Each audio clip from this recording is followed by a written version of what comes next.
Welcome to the Blue Room post-match for Everton 1, West Ham 1. We are outside the Denbigh Castle. I am with Foxy, Matt, Ed and Keith. This is the second time trying to record it because my phone's just thrown its hand in. But we move. Keith, I'll come to you first. That feels like one of those end-of-season games. Both teams got the flip-flops on, nothing to play for. And as you usually describe it, something happened. It was a thing that happened. It was an event. People were there inside the stadium. They watched things happen and then they left. Could any of us recall the things that happened? Probably not. Would we want to recall the things that happened? Definitely not. But there we go. I think at the end of the day, what you just have to take from today is that we simply have no concept of the meaning of losing. I was just going to ask Keith, what's your favourite movie? What's my favourite movie? Is it Groundhog Day? Or? No, it's Trains. Do you know what? Groundhog Day is a very good film. That groundhog's a lazy little shite though. Like, just sits in his hole all year, comes out for 20 minutes, goes, yeah, nah, you're getting more snow, lads, and then goes back in. There's probably comparisons to be made there with the Everton Ball Boys, but we will not pull at that thread for now. We will not pull at that thread. We will go back to the game. It was a pretty flat first half. I think we can all agree. Ed, I'll come to you. Did you see the penalty decision? Because it's one of them again where as soon as it was given, we all sort of jumped up and went, yes, we got a penalty, brilliant. And then you thought, actually, no, we're not going to get this. I think it's a fantastic flashpoint for such a nondescript game, in that it absolutely wasn't a penalty. It was very soft. It was a thing that happened. Once again, another thing that simply occurred. And I'm sure later on, when this match is inevitably last on Match of the Day, they will try and draw some blood from that situation. But the truth is, Beto got tangled up. There was no major contact. He went down. It wasn't a penalty. And to be honest, I was right in front of it, being in Park End today. And I was baffled but pleased that we had the penalty, and not at all surprised that it was taken away. So there's not a huge amount to say from it. So we didn't really lose out by not getting it, because it probably shouldn't have been a penalty anyway for once. Yeah, I don't know if I need to inject a bit of energy into this podcast by saying I'm fuming and it's corrupt and terrible. Well, that's what I was hoping for. Matt, can you inject any energy? Maybe let's look at the referee. Okay, so maybe he didn't get the penalty. Maybe he didn't get the penalty decision right, but he didn't have the best game, did he? Not at all. There was two absolutely blatant handballs on the edge of the box, like either side of the box, that weren't given. The first one, I think he must have been at an Elon Musk rally or something, because his arm was out that wide. His arm was that far out. He was paying for a pint in the Park End. Yeah, and the second one, Wan-Bissaka literally just slaps the ball out of play for a corner. And yeah, we get the corner, but another few yards on the edge of the box, it creates a bit of chaos. I mean, the referee, Keith asked in our group chat, who's let the granddad referee this game. He's from Wigan, and apparently he grew up in the 1980s in Wigan as a die-hard Wigan Athletic fan when they were in like the 15th tier. It's a very poorly disguised rumour that he's actually a massive red, so he probably shouldn't have never been on our game, and I think he'll be quietly taken off our games in the future and quietly taken off Liverpool games in the future. But I don't think he will, because that's the PGMOL. Yeah, whatever we're calling them these days. I think they stick to these stories. I mean, we've got Harrogate Town fans refereeing Premier League games. Harrogate Town fans aren't even Harrogate Town fans. They just go because they can't get tickets for Newcastle. Quite. But all that said, the referee's performance today and the linesman's performance, I can't remember the PC term for them. Assistant referee's performance, thank you, did not impact the result at all. It was a fair draw. A score draw was the right result. You might argue we were a bit fortunate to finally break through at the end there, but on the balance of things, they're not a very good side, and we were completely on the beach, and they should count the lucky stars that there are three absolutely abysmal teams in this league, because even with a supposed new manager bounce from the second coming of Brian Clough himself, Graham Potter, they are not very good, and yeah, they're just not a very nice team to watch at all. They combine shithousery with diving, but in the wrong direction each way. Like, they're not good at either of them. The only one I can give credit to is Kudus for having Jared Branthwaite off the whole game just by sticking his big ass into it. It was horrible to see that, wasn't it? It was. But if he was playing for us, we'd be loving it. Yeah. So fair play to the lads. He should and maybe could be playing for us, but that's another story. I think, Foxy, will come to you on this. I think sort of towards the end of that game, just before the equaliser, which we'll go into soon, I was going to start this post-match with, do you think David Moyes has taken us as far as he can? But I think, it's sort of, I think the last 2 games have been a little bit of a reality check, haven't they? We've all been on a massive high, and I'm not saying we're dipping into a massive low, because, we've kept that unbeaten run going. West Ham said in the week, they've won 5 of the last 10 at Goodison, so they're a bit of a bogey team for us at Goodison. It's not a bad result. Is it good to just keep the momentum going, or do you think it shows we've got big issues to cover in the summer? Yeah, my words of wisdom to the guy sitting next to me in the Gladys today was, I think we're like 3 or 4 players away from being quite a good team. Like through the second half, I was feeling I'm very wrong from that statement, and we're nowhere near 3 or 4 players. It just has a sense for me, for those people kind of sad enough to play Football Manager like myself, it feels like we're getting to the end of like a version of Football Manager, like Football Manager 24. You're on kind of a save, you've been playing for a number of years, you're waiting for the next iteration of the game to come out. As it's been paused for those who play the game, and it just feels like that's where we are right now. We're just kind of going through the motions. I know there's points to play for, we could get up to 12th or 13th and we can kind of move up the table. The thing that gets me a bit, there's a number of players there who are kind of playing for a contract and they're playing for a future, and it might not be with us. The likes of Lindstrom and Harrison, they're going to be playing somewhere next year, and there's a few others, and you kind of like, come on, it's not like they've got a nice cosy 3-4 year deal with us. So I think if I'm optimistic, there's a core of some good players in there. If I'm pessimistic, then we need a massive shift in the summer. I'd like to be very optimistic at this point, actually. First of all, this is now our joint longest unbeaten run since the first season under Koeman, which is going back a long, long time and quite a few managers. That is impressive, actually. It's all uphill from here. Which is excellent. To be fair, that's probably the last time we were a functional football team, wasn't it? Absolutely, and I think that's the first element, that we're functional now. And the second part is that there was a lack of urgency today, I think, and they did have their flip-flops on. They were looking for the nearest available beach chair. But the style of football, the confidence on the ball, I think a lack of urgency is better than what we had under Dyche, which went beyond urgency to just pure desperation. Yeah. Is players with confidence there to pass the ball back, to recycle, to move it left to right. I think it's a good basis to work on. And as Foxy was just saying, what we need to do now is just add more players who are able to do that effectively. And we love a big summer, don't we? We love a big summer. Kev Delwell, R.I.P., was talking about a big summer, and we're going to get one. What point on his 120-point plan was the big summer? 2. And 3. At what point on his 120-point plan was Radio 1's one big weekend being in Liverpool? 120. But I think we've got something in place now, a system in place, and I think a decent mentality as well. I'm not going to go as far as saying we never say die, but we just kept prodding and got what we needed.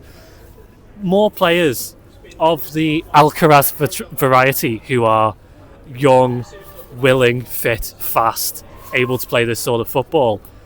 I think we can go in the right direction. It's the end of the season now. We're all really positive for the season ahead. Come back to me in November when we're the worst team in the world. But for now, I'm fairly happy with where we are, despite today being very poor. Yeah, I think that is a good point. I think we are probably going to see games like this towards the end of the season more often than not. Just one more thing of note from the first half, and then we'll move on to the best bits. Jordan Pickford save. That was about the only other thing of note that happened in the first half, wasn't it? Very good save. Great save. I mean, again, one of, if not the most reliable goalkeeper in the country, and always overlooked. If people keep overlooking him, I don't care, as long as he keeps doing that for Everton, because what a ridiculous save it was. How long has he had to react to that? Yeah. Because it's come at him from about 8 yards away. He's had less than a second to react. And he's thrown through a crowd of players, and he's thrown himself full length to his side and not just stopped the ball, but punched it out of the box as well.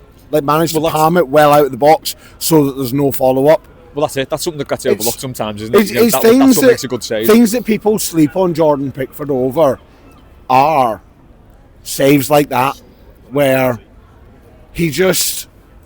Goalkeepers shouldn't make that save so perfectly. Yeah. Like, everything about that save that he's done there is perfect.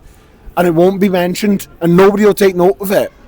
But we will, because we've seen it in the flesh. Nobody will ever show that as a highlight. Probably won't even make match of the day tonight. No, it is kind of routine for him now. You know, he does good saves like routinely. There's also yes, it's straight down the middle, but there's his save from Jared Bowen as well. Yeah, where he sort of, everyone decided to just give him 20 minutes on the edge of the box to do some juggles and then have a volley. It's a good shot. Yeah, it's right down the middle, but it still needs saving. And Pickford's dealt with it well. So yeah, I think he's one of those, Pickford. He'll always be overlooked in the conversations about who's the best keeper in the league. Yeah. But I mean, I don't care. As long as he keeps doing it for the Toffees, then well, that's fair play to him. I think just looking at the team selection then as well. Decore back in, but he put Alcaraz in as well. Matt, will come to you on this. It seemed to me like sticking Jack Harrison over on the right again was a bit of a bad move, because he looked, he's not great, but he looked better on the left. So it was kind of taking a bit away from his game. Playing Decore and Alcaraz, it felt like Alcaraz stuck out wide. I don't know, it's kind of taken a bit too much away from everyone to kind of force Decore in. What did you think? Yeah, it was a strange one, because we could have used some of Jack Harrison's tracking back on the other side with the way Curtis was playing. I haven't watched a lot of West Ham this season. I don't know if Moyes expects him to play on the other wing, but it didn't really work. I thought the most notable player on that side of the pitch, on Harrison's side, was Jake O'Brien. He was my man of the match before he even scored, because I thought he was getting forward, he was defending really well. He's a great ball player, isn't he? Like, the ball at his feet, a lad of his size does not deserve to be that. Like, I mean, I don't want to how good touch for a big man, but I'm trying to avoid that cliche. How does he gallivant down the wing so carelessly? It's great to watch. But even when it's getting a bit busy and like off a throw-in or something, and the ball's at his feet and there's players charging at him, he's just got that like deft little delicate touch to just take it around them. And he's about 9 foot. He's a very, very good football player. And his shot, for someone I'm so upset that his shot didn't go in. Oh my God. Because everyone could see it. It was perfectly lined up, and he went, sod this. Full on Zoe. If that had hit the back of the net, if that goes in, it's in the top 10 all-time blamos. Oh, yes. It was just absolute monstrous power from a man who has, like, quadriceps bigger than an elephant's leg. Yeah, but go back to the selection. Decore in, I expected it, but I'm glad Moyes made the change when he did, because he was clearly out on his feet. You got to remember, the lad hasn't had a sip of water since, about 7 o'clock this morning. So it was always going to be the case that he was going to fade very fast. But even before that, like, some of his touches and stuff, some of his decision making was just very, very poor again. But I think we're not spoiled for choice in that position. I don't think Alcaraz is like the golden ticket for that position at all. I don't think he's gonna make it his own. I think he's gonna be a sort of player like Pienaar, who does sort of drift between the wide position and the centre position. So we're kind of stuck with Decore till the end of the season. It remains to be seen whether or not they bring in someone in that ilk. I disagree with that. I don't think Decore is in that position because of his size and like what he brings, because they don't use him as a target man. What Decore is used for in that number 10 role is for pressing the back line. Yeah, he's not a target man, he's a battering ram. He does it very well. Whereas if you watch today, Alcaraz's pressing was up there with anything Decore did. Alcaraz's pressing of the back four was exceptional today, and forced a couple of like risky clearances, snatched kicks out from the goalkeeper because he pressed so well. So there's no reason why Alcaraz couldn't go into that role that Decore is performing and do the same thing. Just like you say, battering ram. Yeah, Alcaraz is of a much smaller stature, but he would provide the exact same thing in terms of pressing that Decore does, but also add that little bit of guile. And I come back to the point where Decore got the ball on the edge of the box in the first half and misplaced a 5-yard pass. Alcaraz isn't doing that, is he? And as a result, Everton miss a chance to get a shot on goal. If Alcaraz plays that pass, it's right into feet. We get the shot away. It's another chance. Do we score? Probably not, but Yeah. So I don't think Doucouré has to be a stick-on position for number 10 because he charges about a lot. I think there's other players you can bring in to do the same job. My issue with Doucouré and Beto is Doucouré and Beto together. I think individually they can play with other players, but when they're together, I just feel like it's a bit of pinball around there. No one really holds the ball. We kind of don't keep it in that central area. It's a little bit Dumb and Dumber, isn't it? Yeah. So I think. I mean, I know he's not everyone's favourite, and maybe he's more my favourite than others. But with Calvert learn up there, at least you get someone who kind of holds onto the ball a bit more. He might not score goals, which some people look for a centre forward to do. Not too much to ask, is it? What about the 10-minute cameo from Yusuf? Oh, we're Yes, coming to that. Don't yes. worry, we're coming to that. Excellent.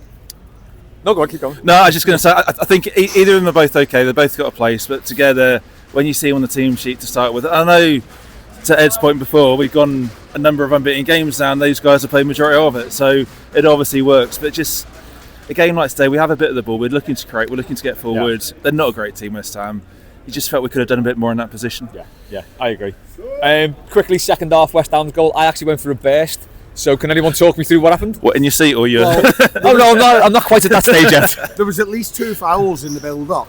Yeah, a couple of fouls. The ball came to Thomas Souček. He had a sit down, had a cup of tea, read the paper. The defenders thought about coming to him. They thought, oh, you know what? We'll leave him to it. We'll let him have a shot and see how he gets on. He tucked it into the corner. And from that point, it seemed like one of those classic 1-0s. I feel like we lose 1-0 to West Ham a lot. I might just be imagining that. It does feel like I feel like they kind of just do these things happen at the Park End. Yeah. And I cannot wait for that first swing of the wrecking ball to crash right in the middle of it, because that thing needs to be condemned. Park End's the only thing they're keeping. So I've heard. Anyway, they're not keeping it. If I get my way, I'll burn it to the bloody ground. Anyway, West Ham at this point are 1-0 up. Right, and we're thinking, yeah, we've seen all this before. And Ed, I'm going to come over to you again because you mentioned you want to talk about this. Something crazy happened. Just go for it. We witnessed history today, folks. Drink it in. Love it, because this is something you'll never see again. A special moment in the history of Everton. In fact, of football itself. David Moyes making a triple substitution. David Moyes, dithering Dave himself, bringing on 3 human footballers and not at one the of same them was time. a centre half. And incredible. They all did fairly well in their own way, I thought. Tim Irabunam, I really liked him. Irabunam. He's just a really nice, tidy footballer. Exactly. He's not extravagant. He's not spectacular. He's just a very neat and tidy footballer. And he progresses the ball well. He's very calm as well. He's actually very. I thought the same with James Garner. Actually, these are players who we've really missed because they are so calm. I heard a good game. And then Yusuf Chimiti, we obviously will discuss, but he got some shots away. He was busy. He ran the channels. He competed for the balls in the air. We didn't see too much of Breuer, but you know he worked hard when he did come on. I think Breuer was like everywhere, because at one point he kind of like went down the left channel first, and then at another point he was over on the right on the halfway line. He was everywhere, to be fair. Like, yes, very much a player with a point to prove, and I think he showed that today. I never even knew he was on the bench today. I had no idea that he was even in the squad. So well done on him for like healing. Yes, Armando, if you're listening, congratulations on the healing. Yeah, well done for not letting your leg fall off. I mean, he's almost Wolverine-like in his healing powers at this point, isn't he? But yeah, you know, that's a great point. I mean, that triple substitution, it needed to happen.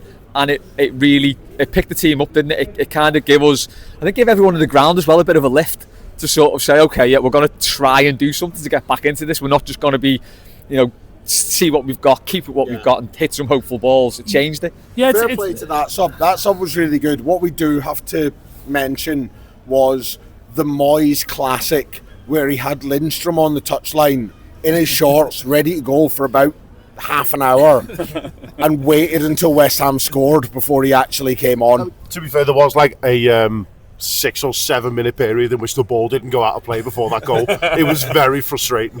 They were like clinging on for dear life to stop it going out for a throw-in. They must have been running scared of Jesper Lindstrom, and I can only guess as to the reasons why.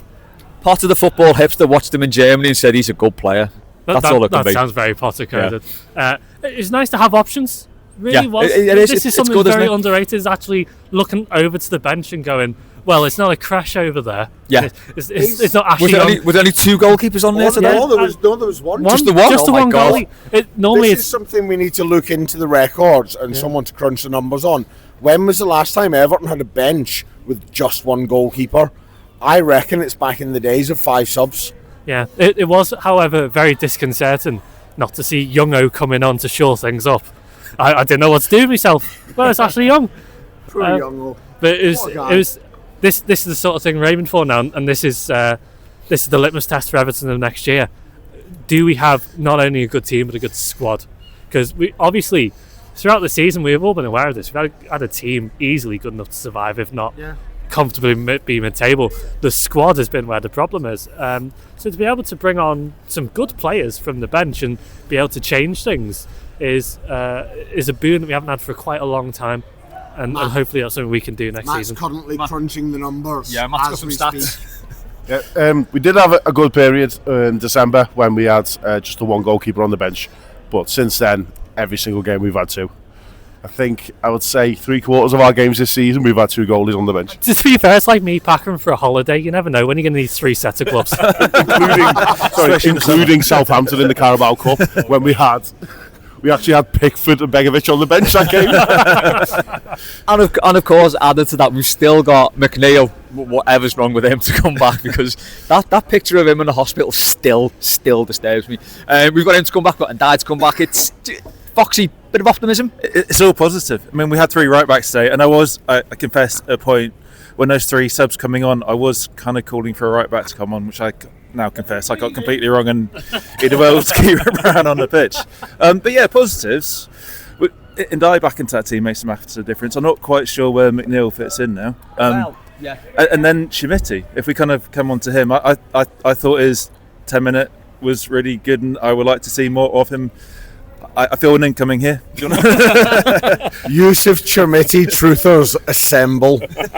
This boy is the answer.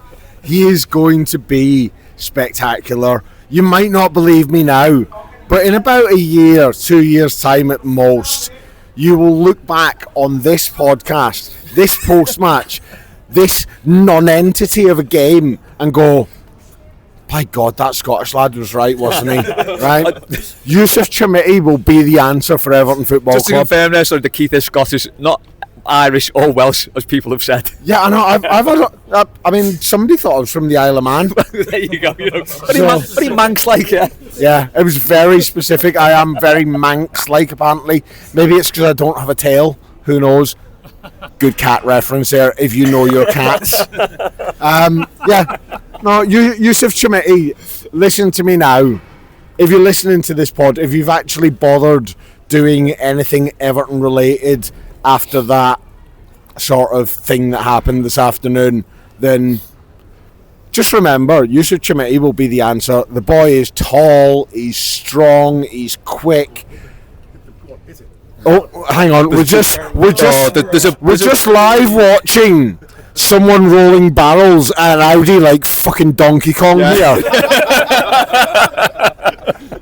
It's incredible theatre, and it's probably the most exciting thing we've watched this afternoon. Unfortunately, the Audi was not wiped out and has driven on its merry way. All right, should we talk about some excitement? Let's have some excitement. Let's get to the 90th minute.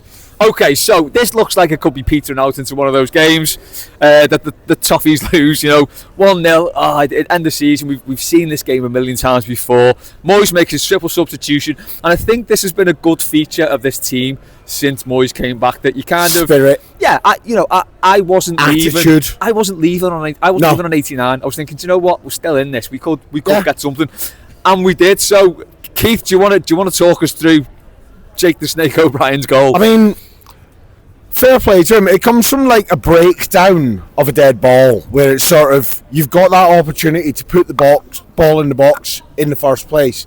It doesn't really happen. Everything sort of breaks down.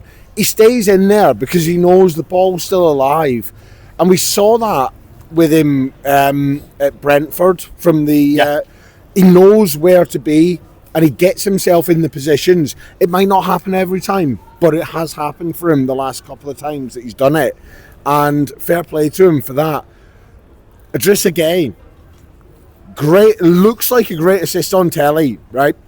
Absolutely none of that is intentional. He's seen that ball bounce up perfectly, and he's gone, I'm going to hit this as hard as humanly possible across the goal and see what happens. And then Jake O'Brien's got his big Irish head in the way, like one of the columns at the Giants Causeway, which is part of Ireland. Controversial. Smacked it on the ball. And do you know what? To be fair, he's done really well to guide it goalwards. And I'm still baffled, absolutely baffled at what the West Ham players were complaining for. They're saying he's offside. There was like two of them on the goal line when he scored, so I'm not quite sure. There was the obligatory VAR check that. And do you know what I like? Do you know what fair I liked play. About this? It was quite quick. It was, but what I liked about it was for the whole duration of the VAR check, the club kept the goal. They played it 3 times on the screen while the check was going on, as if to say, there's literally nothing wrong with this goal, and everyone knows it. Keep watching, don't panic, it's going to be okay in the end. Yeah. And fair enough, it was. It was a great goal, and well done to him, well done to Idrissa Gueye, and well done to Everton for keeping at it, because, like you say, we've been there so many times where we've seen these games and they sort of make a token effort, they throw a few long balls into the box, nothing really happens, everyone goes home a little bit frustrated. Everyone sort of can leave that now today going, yeah, it was a crap game of football, we don't really deserve to win that, but at least we've not lost. Yeah. And we build the positive momentum going forward from that as well, in that we're now 9 games unbeaten going into who have we got next? The next one. The trip to Casterly Rock to face House Lannister. Like standing up against the Decepticons, whatever you want to call them. Yeah, that's the next one. Luckily enough, I am at a leaving do for my work on the 2nd of April in London, in a pub that I know in advance has no televisions. So I am really happy about this turn of events. Much better night than any of us. I'm not paying any attention to it. I'm going to drink all the free rum that I can, and I might check the score before I go to bed. I might not. Who cares? See what happens. Do you know what? How nice is it though that we're at the stage of the season where we don't have to give a shit about results. We don't care what Ipswich do. We don't care what Wolves do. Right. Wolves won today. Don't care. I haven't checked the table in about 3 months. What's that all about? We're going to finish 15th or 16th, aren't we? Yeah. Anyway, Ed, I'll come to you now, Ed. Yeah, on the goal. Let me take you back 10 minutes. Do you remember when we were talking about the goal? Good goal. I thought it was nice work from Alcaraz as well, who picked out the run on the back post. I was going to say, does anyone find it really weird? It was exactly the same as Beto's goal against Fulham. Oh, it was, with 3 entirely different players at the same time. Almost, yeah. Almost exactly the same goal. Really creepy. I just wanted to point that out. I like that. That is freaky, yeah. Yeah, balls to the back post, volleyed across, headed in. Wow. Like almost precisely the same. So not original, but a good goal nonetheless. So basically what you're saying is there's no difference between Moyes and Dyche. Oh, well, steady on now. For the record, I'm not saying that. Differences. No, but you know what? Like it was. If you're gonna draw the game 1-1, and 1-1 was the best we were gonna get after they scored, I think. Well, really, it wasn't, because look at Alcaraz. Oh my God! How did I forget that? You had to bring us down, didn't you? Oh my God! We were all happy there. Go on, Matt. I mean, he snatches at it, doesn't he? It's not like it's a guilt. Well, he didn't expect the chance to come. It comes from a howler from West Ham. It's an absolute howler, and he's got half a second to react to it, and he's just kind of scuffed it and dragged it. Squirmed. That is the he got no proper contact BBC on it. Sport definition of squirmed past the far post. He got no proper contact on it. I don't even think the goalie thought it was ever going in. It was a half chance. The goalie couldn't have done a thing if it had been going in. He was rooted. Oh no! He was like he would have had rooted. that. He would have had that. It was a very slow shot. Like it trickled past the post. He did do that sort of thing where the goalie just sort of makes a little effort to go down. He's like, nah. But then he sees the angle and he goes, no, that's fine. I must admit, a number of us, I think, in the park end did the first half of the goal noise. You know, the and then sort of stop to go, Because it really just for a minute on the fact that their goalkeeper is his name is literally part of a nipple. Like how is this a thing? He's been there a good while, Keith. Like how are people not making more of an issue of this? I mean, has anyone ever said the West Ham goalie's a tit? I don't know. Ed, quickly though, before we like move on and wrap this thing up, what was your Park End experience like? Well, as always, I've been to Park End a number of times now. It's a delightful experience. I'd like to thank the fella next to me for repeatedly saying the word overload. I don't know why he was saying it. big a lot of overloads needed today. A big Sugar Babes fan apparently. Yeah, I don't know what was going on there, but I do feel bad for the quite large number of people who filed out trying to block my view in about the 80th minute. But it did lead to a lovely moment of hubris where the West Ham fans gave us an awful lot of cheerio and we can see you sneaking owls. And they were dead quiet when we scored, so that was nice. West Ham fans have this unerring ability to almost be fun, with their sort of throwback chants, still doing chim chimney chiroo like it's the fucking 1970s. They just managed to let themselves down with the Tory shells every single year, and it reminds me of... What do you mean just? It was like 6 minutes in. You know what, it was literally 7 minutes 52 before the first Tory shout. I also don't think I've ever heard Sign On sang as loudly as that. It was booming. Christ, they meant it. Before... Like, that's a bad thing. Somehow it was not the worst part of the West Ham end today. The worst part was somebody has brought their 10-year-old along today, and he's one of those properly annoying kids that tries to start chants every 2 minutes. Clearly stood on a chair, and all you could hear was this 10-year-old's voice screeching chants. And every so often, people would join in. Every so often, they just ignore him. And I hope that kid gets home to find out his mum and dad are getting divorced. And I honestly hope today is the day that he finds out that Santa Claus isn't real as well. The little shit. I hate him more than any away fan I've ever met. Are you sure it wasn't Elijah Wood? Hey! Right, let's wrap this up. Let's finish on a load of positives. Come on. A load of positives.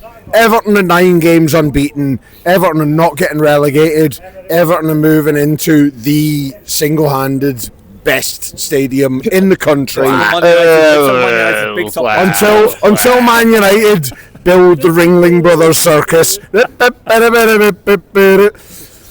Jim Radcliffe's going to clown college, and absolutely no one expected him to say that. Let's be honest, we've had worse Marches than this. We've had worse springs than this. This is just, we'll just ride it out now. Everton might be next season the first team to go completely unbeaten and finish on 38 points. We simply do not know the meaning of losing. Matt? No? Any positives? Oh, I just thought that was a perfect place to end. Well, it was, but you know, I'm new to this gig, so I don't know. Do you postmaster? I don't know how to wrap it up. Ed, positive squad. Yeah, going to be a bit self-indulgent here. I'm feeling quite wistful because there's a fairly decent chance that was my last Goodison visit today. As someone who's not a season ticket holder, there's always a chance I won't get in for the last few games, and I really took the opportunity today to just drink it all in, the sights, the sounds, the feelings, the chronic imperfections of that ground we call home. You know, the little moments. The fella sitting next to you. Oh yeah, he'll always have a special place in my heart. But the sun shining down on the Gladys streets and little moments like that. I know there's a lot of fans in my shoes. A lot of people who, like me, didn't get to go to Everton every week growing up and saw Goodison very much as a pilgrimage, as a special place to be. And I was reminded of that today. I'm there a lot more nowadays, but there's a real special moment when I was leaving where I just cast my head back one more time just to look over the place. And there's a lot of people who've come today. I know we had Everton fan groups from the US come over to enjoy, potentially for the last time, Goodison Park. And I'm sure there'll be a lot of people listening to this who have now had their last game. And for those who are still there for the last 4, I hope we cherish it, because it'll always be our wonderful little corner of L4, and I've loved being there every single minute. For anyone not watching on YouTube, which is everyone because we haven't filmed this, we're all about to give Ed a big hug now, because that was perfect. It sums up exactly how I feel about Goodison, and that Southampton game terrifies me, because I'm gonna cry like a 10-year-old pilgrim widow. That's exactly what's going on. It's like, we have got 4 games left at Goodison Park. Arsenal, Man City, Forest, Ipswich, Southampton. Oh God, I got fucked that up, didn't I? Anyway, we've got 4 games left. It's going to be very, very emotional. That was Everton 1, West Ham 1. Not a terrible game, not a terrible result. As Ed said, I think we just need to cherish these next few games. Just enjoy what we have left of what we've got. Yeah, and then we move on, and it's a new era for Everton.